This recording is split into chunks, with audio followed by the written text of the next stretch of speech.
नमस्कार विद्यार्थी मित्रांनो, मी Vinod Sonone. 9th standard physics आपण लेसन नंबर 3 डिस्कस करत आहोत, जो आहे current electricity. So in the previous video lecture we discussed system of resistors. याच्यामध्ये आपण रेजिस्टर्स इन सिरीज आणि रेजिस्टर्स इन पॅरलल यांच्याबद्दल डिटेल सगळं डिस्कस केलेलं आहे. दोघांमध्ये डिफरन्सेस सुद्धा आपण डिस्कस केले होते. आता पुढचा जो टॉपिक आहे तो आपण कंटिन्यू करूया. तर टेक्स्टबुकमध्ये पेज नंबर 40 आणि पेज नंबर 42 वरती काही न्यूमेरिकल प्रॉब्लेम्स आहेत. ते न्यूमेरिकल प्रॉब्लेम्स आपण नंतर पाहू. त्याच्या आधी आपण लेसनचा जो थेअरी पार्ट आहे तो आधी कंप्लीट करूया. तर पेज नंबर 41 जर तुम्ही पाहिलं तर त्या ठिकाणी तुम्हाला एक बॉक्स वरती दिसतो आहे. त्या बॉक्समध्ये तुम्हाला एक शॉर्ट इन्फॉर्मेशन दिलेली आहे. त्याच्यामध्ये फर्स्ट आहे सुपर कंडक्टर.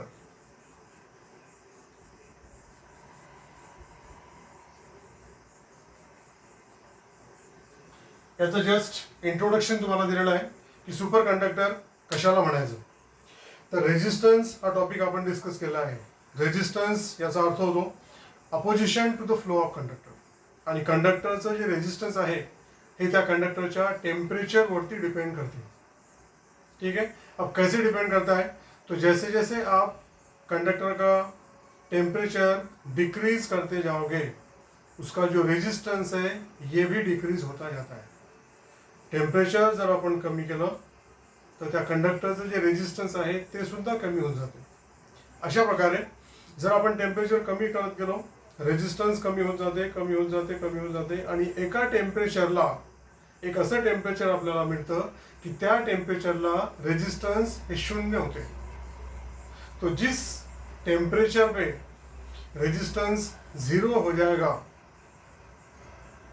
तेव्हा तो जो कंडक्टर आहे ज्याचं रेजिस्टन्स 0 झालेला आहे त्याला म्हणतात सुपर कंडक्टर. तर super conductor it is the conductor having resistance 0. कोणत्याही कंडक्टरचं जर रेजिस्टन्स 0 असेल तर त्याला सुपर कंडक्टर म्हटलं जातं. पण नॉर्मल टेम्परेचरला नॉर्मल कंडिशनला रेजिस्टन्स 0 कधीही राहत नाही. काही ना काही प्रमाणात त्याला रेजिस्टन्स राहते. पण जर टेम्परेचर अपन रिड्यूस केलं, अगर आपने टेम्परेचर काफ़ी कम किया तो एक टेम्परेचर आपको ऐसा मिलता है जब उसका रेजिस्टेंस भी 0 हो जाता है.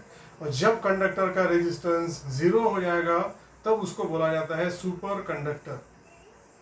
मग आता कोणत्या टेम्परेचरला किती टेम्परेचर असताना हे रेजिस्टन्स 0 होते तर त्या ठिकाणी दिलेलं आहे temperature should be close to 0 kelvin.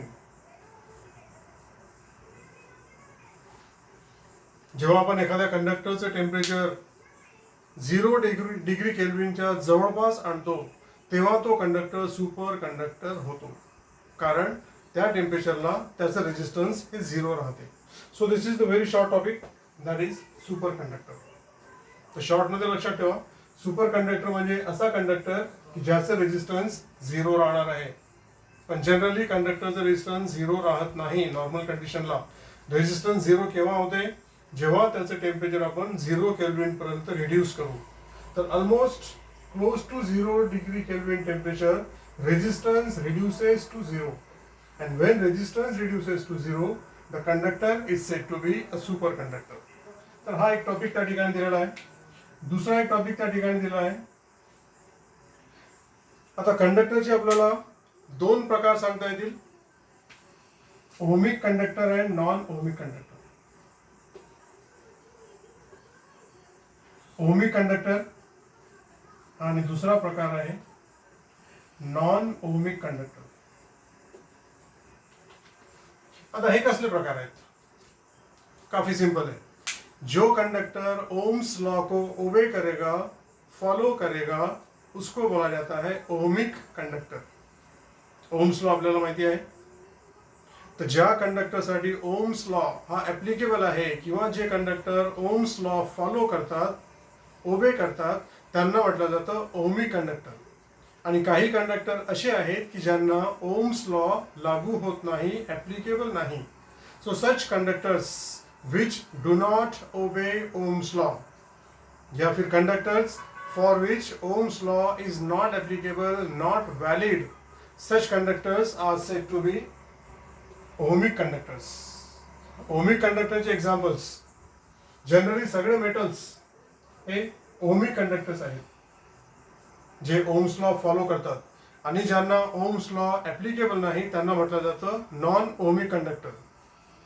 Let me correct, जिनको ओम्स लॉ एप्लीकेबल नहीं होता है, जो ओम्स लॉ फॉलो नहीं करते, they are called non ohmic conductors.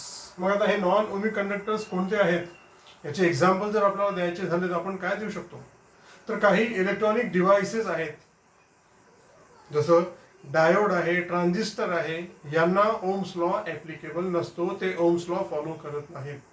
किंवा काही कंडक्टर जे लिक्विड फॉर्म मध्ये असतात, ज्यांना म्हटलं जातं इलेक्ट्रोलाइट. जैसे पानी में अगर आपने सोडियम क्लोराइड का सोल्यूशन बना लिया तो उसको बोला जाता है electrolyte, because that conduct electricity. तर असे जे लिक्विड फॉर्म मध्ये सोल्युशन आहेत, जे इलेक्ट्रिसिटीचे कंडक्टर आहेत, ज्यांना म्हटलं जातं इलेक्ट्रोलाइट्स. इलेक्ट्रोलाइट्स यांना ओम्स लॉ लागू होत नाही, ऍप्लिकेबल नाही. तो electrolytes they are examples of non ohmic conductors. अशा प्रकारे कंडक्टरचे हे दोन प्रकार आपल्याला सांगता येतील, ओमिक कंडक्टर आणि नॉन ओमिक कंडक्टर. तर ही इन्फॉर्मेशन तुम्हाला त्या बॉक्समध्ये दिलेली आहे, सुपर कंडक्टर आणि ओमिक आणि नॉन ओमिक कंडक्टर्स. ठीक आहे. So let's move on to the next theory part. Page number 43 वरती या.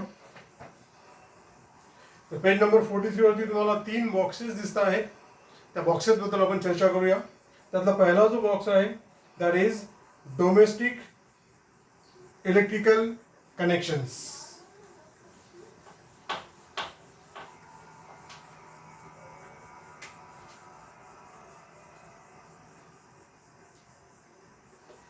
डोमेस्टिक इलेक्ट्रिकल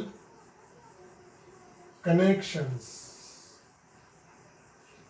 याचा अर्थ होतो की आपल्या घरामध्ये जे इलेक्ट्रिकलचे कनेक्शन्स आहेत, आपण वेगवेगळे ॲपरेटर्स आपल्या घरामध्ये वापरतो जे इलेक्ट्रिसिटीवरती काम करतात. या सगळ्या इलेक्ट्रिकल अप्लायन्सेसचे कनेक्शन्स कशा प्रकारे असतात, तो हा टॉपिक आहे डोमेस्टिक इलेक्ट्रिकल या इलेक्ट्रिक कनेक्शन्स. ठीक आहे. आता आपल्या घरामध्ये इलेक्ट्रिसिटी कुठून येते, ती येते पावर हाउस पासून. पावर हाउस से होकर हमारे घर में इलेक्ट्रिसिटी आती है. So when electricity come to our house, our home, इसमें मेनली 3 वायर होते हैं. आपल्या घराच्या बाहेर इलेक्ट्रिकचे पोल्स राहतात आणि त्या पोलवरून आपण वायरच्या थ्रू इलेक्ट्रिसिटी आपल्या घरामध्ये घेतो. तर 3 प्रकारची वायर असतात. एक असतो लाईव्ह वायर, दूसरा असतो न्यूट्रल वायर,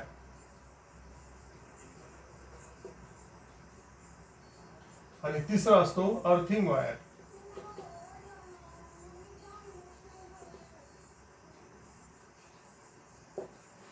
पहले इन तीनों वायर की हम इंफॉर्मेशन लेते हैं. Live wire, neutral wire end earthing wire. यांचे स्टँडर्ड कलर सुद्धा ठरलेले आहेत. लाईव्ह वायर जो असतो तो जनरली रेड किंवा ब्राऊन रंगाचा असतो. याला आपल्याला कलर कोड म्हणता येईल. Generally live wire standard connection जर आपण पाहिले तर लाईव्ह वायर हा एक तर रेड कलरचा असेल किंवा ब्राऊन कलरचा असतो. त्याच्यानंतर न्यूट्रल वायर जो आहे हा ब्लॅक कलरचा असतो. आणि अर्थिंग वायर जो आहे it is generally green colour का ही होता है, किंवा ग्रीनच्या ठिकाणी काही वेळेस आपल्याला येलो कलरचा सुद्धा हा दिसेल. इथे ब्लॅक किंवा ब्ल्यू, रेड किंवा ब्राऊन आणि ग्रीन किंवा येलो, अशा प्रकारे हे जे 3 वायर आहेत यांचे हे स्टँडर्ड कलर्स ठरलेले आहेत. आता प्रत्येक वायरचं आपण फंक्शन पाहूया की लाईव्ह वायर काय करतो, काय रोल तो प्ले करतो, न्यूट्रल वायरचं काय काम आहे आणि अर्थिंग वायर काय रोल प्ले करतो. तो पहले हम बात करेंगे लाइव वायर की. तो लाइव वायर से होकर इलेक्ट्रिसिटी या इलेक्ट्रिक करंट हमारे घर में आता है. लाइव वायर जो आहे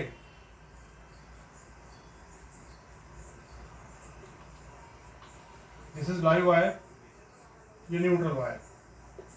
तो लाइव वायर से होकर इलेक्ट्रिक करंट हमारे घर में आता है. So live wire brings electric current in our house. और न्यूट्रल वायर से होकर ये वापस जाता है आणि न्यूट्रल वायर मधून तो इलेक्ट्रिक करंट अप्लायन्स मध्ये त्याचा यूज झाल्यानंतर तो इलेक्ट्रिक करंट परत जातो. So through neutral wire electric current goes back. अशा प्रकारे लाईव्ह वायर आणि न्यूट्रल वायर यांचे हे दोन मेन फंक्शन आपल्याला सांगता येतील. Live wire brings electric current in our home and through neutral wire electric current goes back. मग अर्थिंग वायरचं काय काम आहे? तो अर्थिंग वायर जो होता है it is connected to metal body. जे इलेक्ट्रिकल अप्लायन्सेस आपण यूज करतो त्या अप्लायन्सची जी मेटल बॉडी आहे त्या मेटल बॉडीला तो अर्थिंग वायर कनेक्टेड असतो आणि त्याचं दुसरं एंड जे आहे सपोज अर्थिंग वायर, इसका जो दूसरा एंड होता है that is connected inside the ground. Ground मध्ये याला आपण एका मेटल स्ट्रिपच्या सहाय्याने ग्राउंडच्या आतमध्ये याला बरी करून ठेवलेलं असते. आतमध्ये इथे कोल वगैरे असतात, याला म्हणतात earthing. So the earthing wire किंवा earth wire is connected inside the earth. आता या अर्थिंग वायरचं काम काय आहे तर हा अर्थिंग वायर प्रोटेक्शनसाठी असतो. अप्लायन्सेस मध्ये जर करंट येत असेल, अप्लायन्स जर फॉल्टी असेल, जो कोणी अप्लायन्स हँडल करत आहे त्याला इलेक्ट्रिक शॉक नको लागायला म्हणून त्या ठिकाणी अर्थिंगची प्रोव्हिजन असते. जर अप्लायन्स मध्ये इलेक्ट्रिक करंट येत असेल तर तो इलेक्ट्रिक करंट अर्थिंग वायरच्या थ्रू ग्राउंड मध्ये चालला जातो आणि त्या व्यक्तीला इलेक्ट्रिक शॉक लागत नाही. So earthing is mainly for protection purpose. अशा प्रकारे हे तीन वायर आहेत, लाईव्ह वायर, न्यूट्रल वायर आणि अर्थिंग वायर. ठीक आहे, हे झाले या तिघांचे फंक्शन. आता आपण बोलूया इलेक्ट्रिक कनेक्शन्स बद्दल. तर लाईव्ह वायर आणि न्यूट्रल वायर जे बाहेरून इलेक्ट्रिक पोलवरून आपल्या घरामध्ये येतात यांच्यामध्ये पोटेन्शियल डिफरन्स राहते 220 volts. Live wire end neutral wire इनके बीच पोटेंशियल डिफरेंस होता है 220 वोल्ट के लगभग. आता आपल्या घरामध्ये जे ॲपरेटर्स आहेत किंवा अप्लायन्सेस आहेत, इलेक्ट्रिकल अप्लायन्सेस, हे कशा प्रकारे कनेक्टेड असतात? तो all appliances they are connected in parallel. हा जो लाईव्ह आणि न्यूट्रल वायर आहे या दोन्ही वायरला पॅरलल मध्ये आपल्या घरामध्ये असणारे सगळे इलेक्ट्रिकल अप्लायन्सेस कनेक्टेड राहतात. तो all domestic appliances they are connected in parallel to the live and neutral wire. आता पॅरलल मध्ये कनेक्टेड असल्यामुळे जितकं पोटेन्शियल डिफरन्स या ठिकाणी आहे, जे काही अप्लायन्सेस आपण कनेक्ट करणार आहोत, जैसे फॉर एग्जांपल हमने ये इलेक्ट्रिक बल्ब लिया, या बल्बला कनेक्ट करायचं असेल तर तो इथे लाईव्ह आणि न्यूट्रलच्या मध्ये अशा प्रकारे पॅरलल मध्ये कनेक्टेड असतो. आता पॅरलल मध्ये कनेक्टेड असल्यामुळे आपल्याला ॲडव्हान्टेज हा मिळतो की जे पोटेन्शियल डिफरन्स लाईव्ह आणि न्यूट्रल वायरच्या मध्ये आहे तेच पोटेन्शियल डिफरन्स या ठिकाणी या बल्बच्या अक्रॉस राहणार आहे. कारण जे काही अप्लायन्सेस आपण घरामध्ये यूज करतो त्या सगळ्या अप्लायन्सेसला पोटेन्शियल डिफरन्स सारखं लागते. सेम पोटेंशियल डिफरेंस आपको लगता है 220-230 के आसपास. म्हणून all appliances are connected in parallel with live and neutral wire. एक एग्जांपल जैसे ये बल्ब है, कोई फॅन आहे सपोज, समजा इलेक्ट्रिक फॅन आहे, याला आपल्याला कनेक्ट करायचं आहे. याचे जे वायर आहेत ते या ठिकाणी यांच्यासोबत अशा प्रकारे पॅरलल मध्ये कनेक्टेड असतील. तर कोणतेही अप्लायन्स असो, कोणतेही गॅजेट असो जे आपण घरामध्ये वापरतो, ते सगळे अप्लायन्सेस, ते सगळे गॅजेट्स यांचं कनेक्शन पॅरलल मध्ये असते लाईव्ह आणि न्यूट्रल वायर सोबत. So this is the topic that is domestic electrical connections. इसमें आपको पहले तो ये तीन चीजें ख्याल में रखनी है.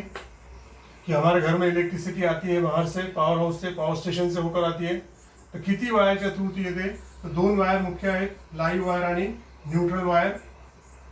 लाइव वायर से होकर इलेक्ट्रिक करंट आता है, न्यूट्रल वायर से होकर वापस जाता है, आणि अर्थिंग वायर जो आहे तो प्रोटेक्शनसाठी असतो, इलेक्ट्रिक शॉक अवॉइड करण्यासाठी असतो. आणि जे काही अप्लायन्सेस आपण घरामध्ये आहेत आपल्या, जे आपण इलेक्ट्रिसिटीला कनेक्ट करतो, all appliances they are connected in parallel to live and neutral wire. तो पैरेलल में कनेक्टेड होने से जो भी पोटेंशियल डिफरेंस लाइव न्यूट्रल के बीच होता है 220 volt, same potential difference is applied to all the appliances which are connected in parallel. ठीक है, हा तो टॉपिक आहे. Let's move on to the next. Next आहे फ्यूज वायर.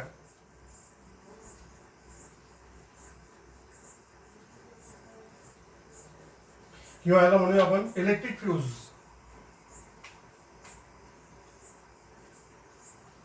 या फ्यूज वायर, जैसे मैंने अभी आपको बताया, लाइव वायर से होकर इलेक्ट्रिक करंट हमारे घर के अंदर आता है और न्यूट्रल से होकर वापस जाता है. तो हे जो फ्यूज वायर आहे, it is connected in series with live wire. Live वायरला सिरीज मध्ये हा जो फ्यूज वायर आहे हा अशा प्रकारे इथे कनेक्टेड असतो. Now what is a fuse wire? It is a wire which is specially made of such metals या such alloys having a typical melting point. काही ठराविक मेल्टिंग पॉइंट असणाऱ्या मेटल किंवा अलॉयज पासून हा वायर तयार झालेला असतो, फ्यूज वायर. याचा एक मेल्टिंग पॉइंट ठरलेला असतो, जनरली लो मेल्टिंग पॉइंट असतो. It is a wire made up of metal or alloys having low melting point. याच्यामुळे फायदा काय मिळतो आपल्याला? सपोज लाइव वायर मधून येणारा जो करंट आहे तो सडनली इंक्रीज झाला, या एक्सेसिव करंट अगर हमारे घर के अंदर आता है, खूप जास्त वाढलेला करंट जर आपल्या घरामध्ये येत असेल तर आधी तो करंट या फ्यूज वायर मधून जातो, आणि फ्यूज वायर मधून जाताना तिथे हीट एनर्जी क्रिएट होते, डेव्हलप होते, आणि मेल्टिंग पॉइंट त्या हीट वायरचं कमी असल्यामुळे तो जो फ्यूज वायर आहे तो मेल्ट करतो. फ्यूज वायर मेल्ट झाल्यामुळे त्या ठिकाणी इलेक्ट्रिक सर्किट ब्रेक होतं, त्या ठिकाणी करंट हा स्टॉप होतो, आणि तो जो वाढलेला करंट आहे, एक्सेस करंट आहे, तो आपल्या घरामध्ये येत नाही, किंवा आपल्या घरामध्ये जे अप्लायन्सेस आहेत ते डॅमेज होत नाहीत. अशा प्रकारे अप्लायन्सेसला प्रोटेक्ट करण्यासाठी, डॅमेज पासून त्यांना प्रोटेक्शनसाठी फ्यूज वायर वापरला जातो. It is a wire having low melting point connected in series with live wire. When excess current passes through the fuse wire because of low melting point, that fuse wire melt, it break the circuit and stop the current there only. म्हणून तो वाढलेला current आपल्या घरामध्ये येत नाही. अशा प्रकारे fuse wire हा काम करतो. आता फ्यूज वायर कशा प्रकारे कनेक्टेड असतो? तर एक पोर्सलिन किंवा चायना क्ले आपने देखा होगा. पोर्सलिन सारखा जो सबस्टन्स आहे किंवा चायना क्ले आहे, जे इलेक्ट्रिसिटीचे बॅड कंडक्टर आहे, या चायना क्ले किंवा पोर्सलिन मध्ये हा फ्यूज वायर कनेक्टेड असतो, आणि मग ते आपण लाईव्ह वायर मध्ये कनेक्ट करतो. आता मार्केटमध्ये वेगवेगळ्या रेटिंगचे फ्यूज वायर आपल्याला अवेलेबल आहेत. या ठिकाणी दिलेलं आहे 1 ampere, 2 ampere, 3 ampere, 4 ampere, 5 ampere, 10 ampere. Ampere is unit of SI, unit of current. तर 1 ampere, 2 ampere, 3 ampere, 4 ampere, 5 ampere, 10 ampere अशा वेगवेगळ्या रेटिंगचे फ्यूज वायर आपल्याला मार्केटमध्ये मिळतात. ते फ्यूज वायर आपण अशा प्रकारे पोर्सलिनच्या बॉक्समध्ये लाईव्ह वायरच्या सिरीज मध्ये लावतो, आणि एक्सेस करंट आल्यानंतर तो फ्यूज वायर मेल्ट करतो, आणि त्या ठिकाणी करंटला तो स्टॉप करतो, सर्किट त्या ठिकाणी ब्रेक होते. So this is the function of fuse wire या फिर फ्यूज. याच्यावरती तुम्हाला एक्सप्लेन करा किंवा शॉर्ट नोट लिहा, अशा प्रकारचा प्रश्न येऊ शकतो. तर फ्यूज वायर बद्दल हा एक महत्त्वाचा पॉईंट तुम्ही लक्षात ठेवा. फ्यूज वायर अशा मेटल किंवा अशा अलॉईज पासून तयार केलेला असतो ज्याचं मेल्टिंग पॉईंट हे कमी राहतं. Second, it is connected in series with live wire. Neutral मध्ये तो नसतो, लाईव्ह वायरच्या सिरीज मध्ये तो असतो. एक्सेस करंट जर आपल्या घरामध्ये येत असेल, इन्क्रीज झालेला करंट, तर त्याला आधी या फ्यूज वायर मधून जावं लागतं. आणि फ्यूज वायर मधून जर एक्सेस करंट जात असेल तर तो फ्यूज वायर मेल्ट करतो, तिथे सर्किट ब्रेक होतं आणि तो जो एक्सेस करंट आहे तो आपल्या घरामध्ये अप्लायन्सेस मधून जात नाही आणि अशा प्रकारे अप्लायन्सेसचं प्रोटेक्शन आपण करतो. ठीक आहे. Now let's move on to the last topic of the lesson, precautions to be taken while using electricity.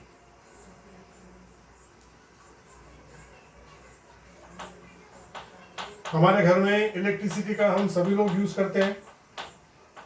आपण सगळेच इलेक्ट्रिसिटीचा वापर आपल्या घरामध्ये करतो. इलेक्ट्रिसिटी इट इज अ बून टू ह्यूमन लाइफ. ह्यूमन्स के लिए इलेक्ट्रिसिटी एक वरदान आहे, पण जर केअरफुली त्याला आपण हँडल नाही केलं तर त्याच्यामुळे आपल्याला इलेक्ट्रिक शॉक लागू शकतो आणि तो शॉक जर खूप जास्त सिव्हिअर असेल तर त्याच्यामुळे डेथ सुद्धा व्यक्तीची होऊ शकते. म्हणून इलेक्ट्रिसिटीचा वापर करताना आपल्याला काही प्रिकॉशन्स पाळाव्या लागतात.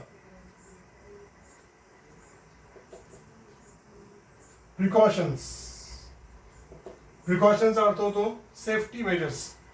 काय काळजी आपल्याला घ्यायला पाहिजे, काय प्रिकॉशन्स आपल्याला फॉलो करायला पाहिजे जेणेकरून use of electricity will be safe at home.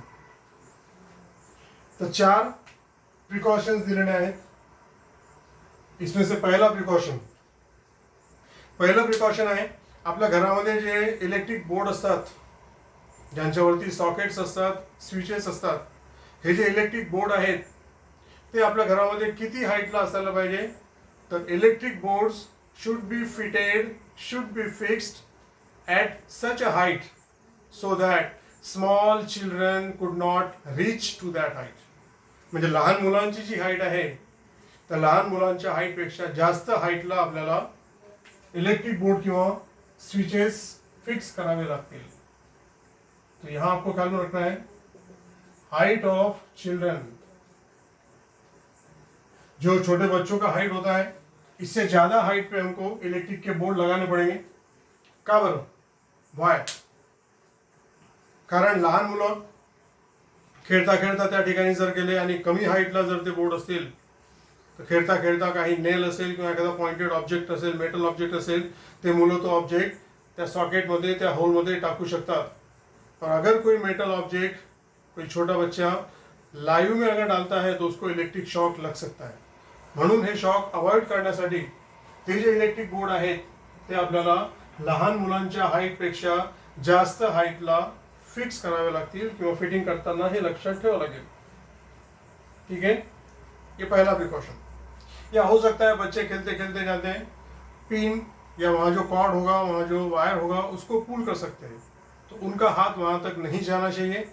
That's why the board should be at a height more than height of the children.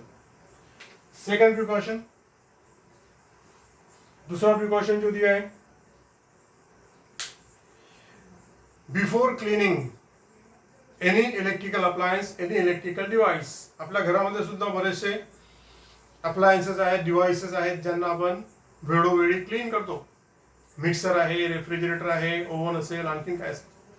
तो ऐसे इलेक्ट्रिकल डिवाइसेस को क्लीन करने के पहले जो इलेक्ट्रिक का स्विच होता है या मेन स्विच होता है इसको ऑफ करना चाहिए.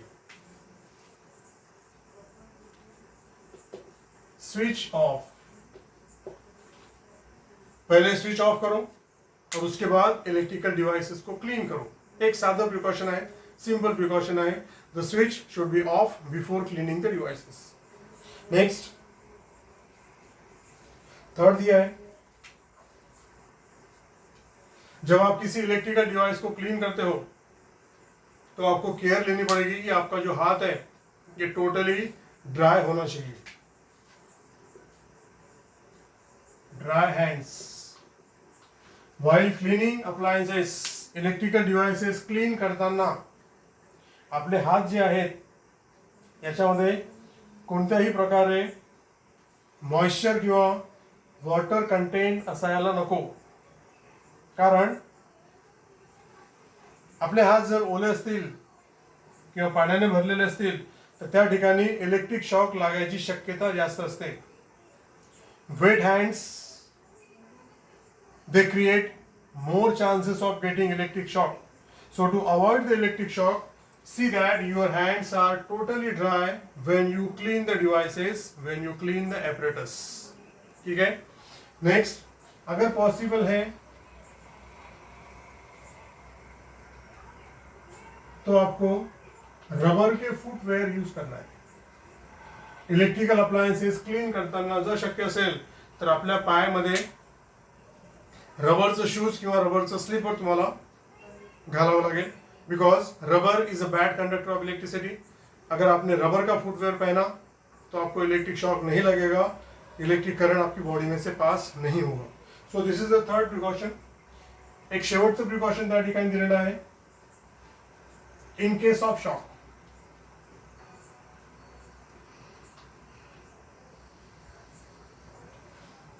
समजा तुमच्या समोर एखाद्या व्यक्तीला इलेक्ट्रिक शॉक लागला आहे. The person is in contact with live wire and the person is suffering from shock. मग अशा परिस्थितीमध्ये तुम्ही काय कराल? आपके सामने अगर किसी व्यक्ति को शॉक लग रहा है तो उस समय आप क्या करोगे? That is the last precaution. तो सबसे पहले आपको, अगर आपके सामने किसी व्यक्ति को शॉक लग रहा है तो सबसे पहले आपको स्विच ऑफ करना है.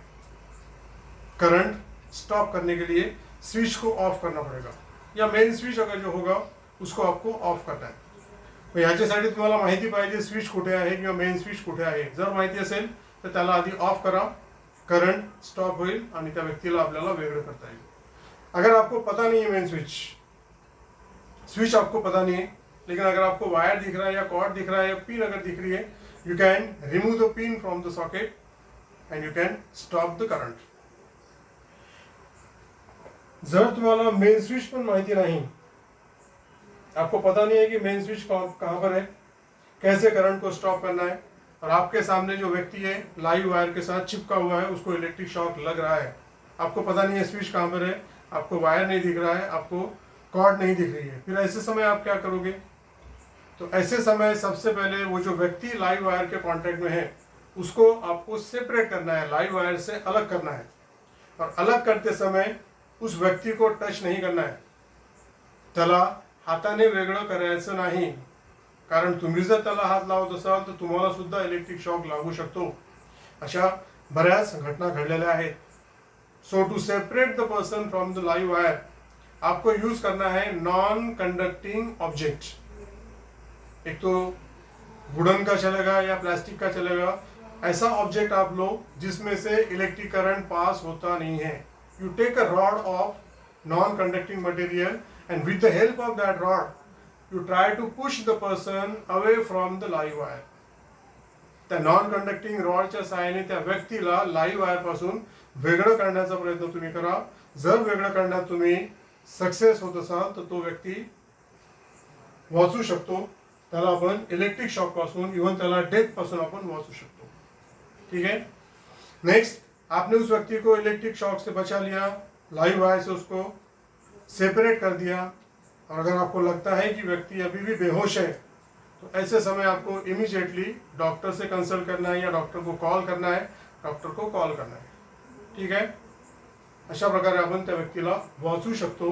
अँड दीज आर प्रिकॉशन्स, मतलब सेफ्टी मेजर्स.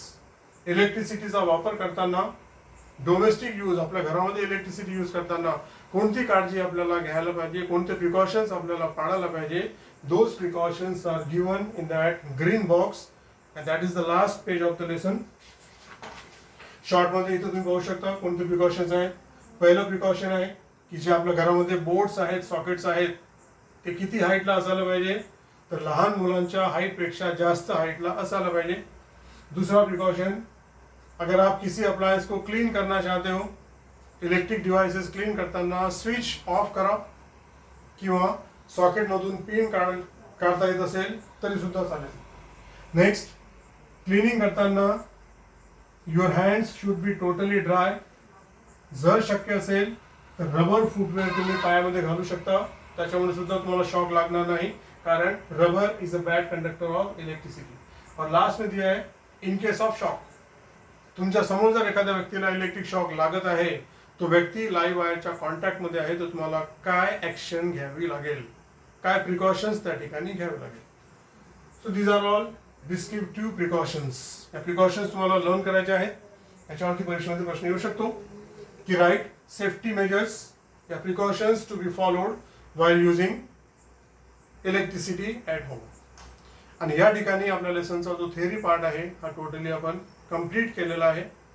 आता लेसनचे जे न्यूमरिकल्स मॅथमॅटिकल प्रॉब्लेम्स आहेत ते आपण पुढच्या व्हिडिओ लेक्चरला डिस्कस करणार आहोत.